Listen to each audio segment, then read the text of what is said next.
Bismillahirrahmanirrahim. Assalamualaikum warahmatullahi wabarakatuh. Nama saya Indah Rahayadian. Saya dari kelas Ekonomi Syariah I dengan NIM 401190265. Di sini saya akan menjawab pertanyaan dari mata kuliah Sosiologi Ekonomi. Yang pertama adalah, di Indonesia, keanekaragaman yang terdapat dalam kehidupan masyarakat ternyata mampu menyumbangkan devisa yang besar. Faktor apa saja yang terjadi? Apa saja yang menjadi daya tarik bagi turis asing untuk datang ke Indonesia? Pertama, faktornya adalah keindahan alam. Keindahan alam sendiri merupakan daya tarik yang mampu memikat wisata domestik dan mancanegara, seperti contohnya di Indonesia itu memiliki banyak kepulauan. Contohnya di Indonesia itu juga memiliki banyak panorama alam seperti laut, pantai, gunung, air terjun, dan wisata alam yang lainnya. Contoh dari gunung yang terkenal di Indonesia adalah seperti Gunung Gede, Gunung Bromo yang sering didaki oleh para pendaki yang dari Indonesia maupun dari mancanegara. Terus ada lagi seperti pantai yang terkenal di Indonesia seperti Pantai Kuta, Pantai Pandawa, dan Labuhan Bajo. Yang kedua faktornya adalah keragaman budaya. Di Indonesia memiliki banyak keragaman budaya seperti keragaman tari daerah, adat istiadat, bahasa. Dari adat istiadat yang paling terkenal di Indonesia adalah adat di Bali seperti adat Trunyan. Adat Trunyan sendiri adalah adat yang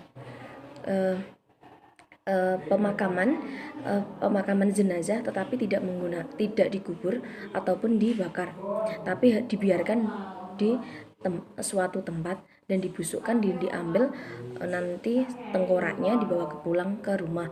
Itu akan menarik daya tarik asing kepada para wisatawan untuk datang untuk mempelajari budaya di Indonesia.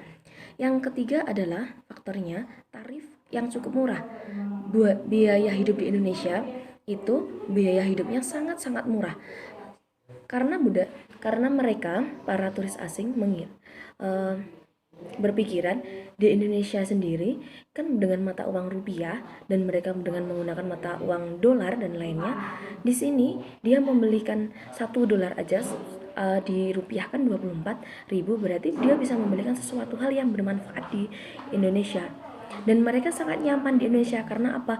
Di Indonesia sendiri memiliki kebudayaan ramah tamahnya masyarakat sendiri. Contohnya ketika kita ada turis berlibur di daerah Bali, Indonesia itu mempunyai budaya saling sapa, walaupun mereka tidak paham bahasanya, tetapi saling senyum, saling sapa, menyapa.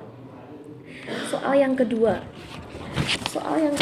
adalah, walaupun banyak terkendala faktor infrastruktur dan keterbatasan anggaran promosi, deskripsikan aktivitas ekonomi seperti konsumsi, distribusi, dan produksi yang dipengaruhi oleh faktor-faktor sosial.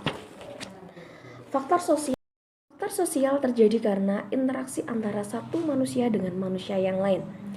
Dengan adanya interaksi akan terjadinya komunikasi.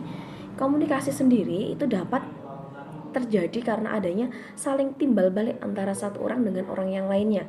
Contohnya, di daerah Ngebel itu memiliki pariwisata bagus seperti Danau Ngebel dan Mlokosewu, tetapi memiliki kekurangan. Kekurangannya adalah infrastruktur jalannya yang kurang memadai, dan dari pemerintah daerah tidak adanya ketegasan untuk memperbaiki infrastrukturnya. Tetapi dari itu, warga sekitaran daerah Mlokosewu memiliki inisiatif sendiri untuk membuat perbaikan jalan, dan mereka sendiri membuat wisatawan tersebut menarik tarif kepada orang wisatawan yang datang, dan memberikan tarif tersebut nanti akan diberikan kepada pemerintah daerah sekitar situ, dan nanti akan dikelola oleh masyarakat untuk memperbaiki jalan, untuk memperbaiki wisatawannya sendiri. Dengan seperti itu, wisata di situ akan terlihat bagus dan infrastrukturnya akan lebih baik seperti semula. Sekian dari saya, bila ada kekurangan lebihnya, syukurnya hadamini. Wassalamualaikum warahmatullahi wabarakatuh.